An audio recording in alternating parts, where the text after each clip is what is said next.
Jessica here, and I'm here to talk about a very hard time in my life because it affected me a lot. Like, I'm talking about I became an alcoholic and everything because of it, to numb myself from the pain of it, feeling it.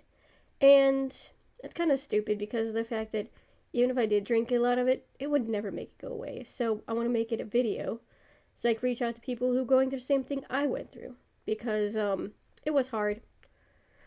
2017, my mom was diagnosed with breast cancer. She had surgery to get both breasts removed, and then and even have I think fillers put in and everything to replace it.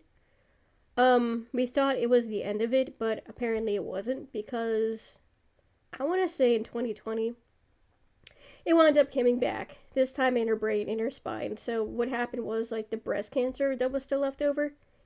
It spread to the rest of her body, and when that happens and everything, there's like no way someone can recover unless they like try to catch it in time. Apparently we didn't. Um it was really really hard emotionally a lot of the times with it. I mean, she was going to chemo and she even had like a brain catheter thing to put in so it could help with the treatments, but it didn't work. And it took a turn for the worse when she fell. I think in March. March she fell. Then we had to go to the emergency room, and while it was healing and everything, she couldn't go to chemo treatments at all. So it just got progressively worse until she had to be in hospice care because one of the times and everything, well, when you have spine cancer, it will take out everything, including your ability to walk, which was very, very, very hard. Like, I was helping her and caring for her during that time, and she was even using a walker to, like, get around for it. Um, it was very, very hard. Not to mention, I was, like, going to work at the same time, working from home while all this was happening. And then when she was admitted to hospice care, it was at home, with us, at least.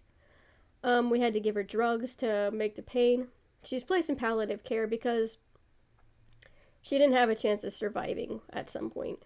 Like, it would only just get worse, and they wanted to make it as painless as possible and give her enough drugs so she could just be comfortable in her last days. And it was one of the hardest times of my life because of the fact that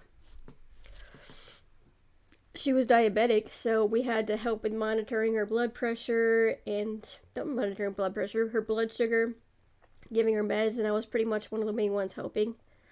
We had nurses come over and stuff and help us like change her and like bathe her and stuff, and it's just really wrecks you and everything seeing somebody you care about, especially your mom and everything, just somebody who's really really strong, just reduced to someone you don't even recognize, and it was just awful like watching her deteriorate, you know? Not to mention there's like medical stuff that became of it and like bed sores, which was the worst because it was like disgusting. I don't want to go into the details because yuck. I still remember it was just gross with dealing with bed sores and everything else coming on, and then we didn't know which day was her last, so trying to make her comfortable as possible, give her drugs when she needed it, and it was just the worst. That's when I was developing alcohol problems because I couldn't stay in like watching her go down that path at all. I couldn't. And it was really hard to cope with because my mom is like been there for me from the very beginning, so not to have this her in my life is just heartbreaking. And that last day and everything, she's just,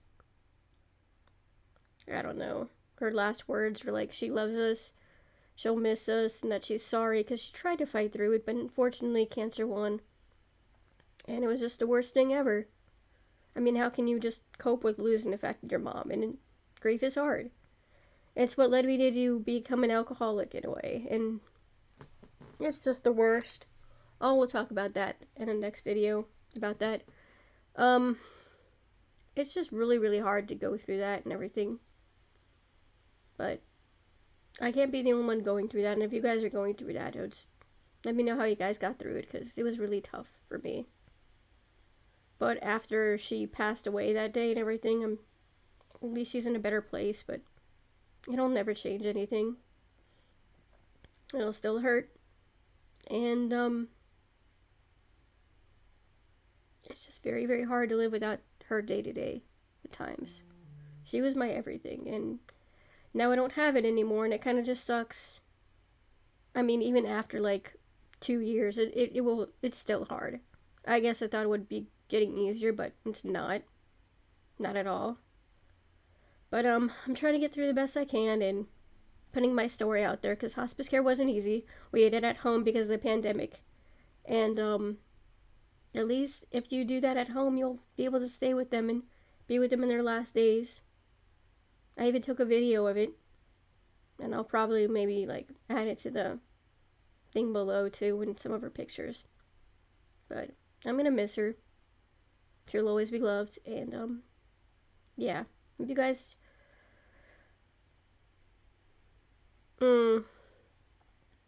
hope you guys can relate to my story if you're going through this as well. Just comment, like, subscribe, follow me over everywhere because as much as hard it is, I just hope it gets to people who think that they're alone but they're not, because just lean on family. That's how I got through that.